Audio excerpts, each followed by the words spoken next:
Қостанайлық команда футболдан Қазақстан чемпионатын жеңіп, әлемдік аламандарға шыққысы келеді. Әңгіме тобыл жайында емес, әуесқойлар арасында топ жарған Арлан футбол клубы жайында.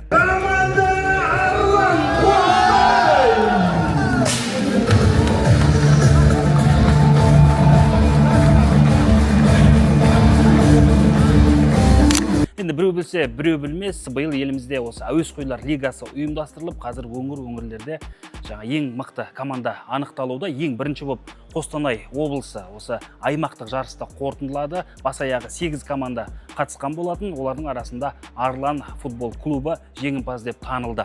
Бұл енді мынау 11-11 форматында және осы кәсіпқой футболдың талап ережелеріне сәйкес өтетін лига.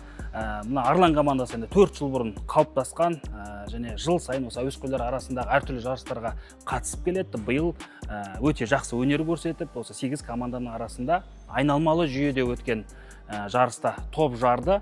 Айта кетерлігі, бұл командада әртүрлі спорттың өкілдері бар, мысалы дзюдошы, боксшы, қоян-қолтық ұрыс шеберлері деген сияқты. Бұдан бөлек енді бала кезден футболды армандаған, футболға жанашырлық танытатын, футболды жақсы көретін жігіттерді жинап, осындай команда құрды.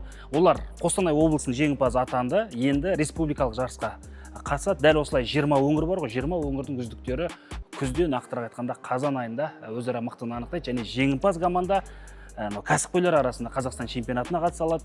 Одан бөлек Қазақстан кубогы бар, сол жерде өнер көрсетеді және УЕФА-ның осы әуесқойлар арасындағы әлемдік аламаны бар, соған қатысуға мүмкіндік беріп отыр Қазақстан футбол федерациясы. Жалпы осы федерацияның басшысы Марат Омаров, елден талантты балаларды іздейміз, оларға барынша мүмкіндік береміз, кедергілерді алып тастаймыз деген бастама көтерді.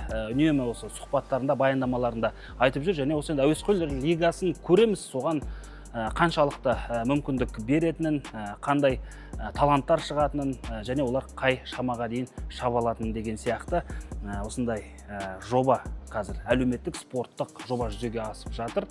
Қатысушылардың барлығына сәттілік тілейміз. Арлан командасына енді көреміз, аяқ алсын және оларға да республикалық жарыста тек қана сәттілік.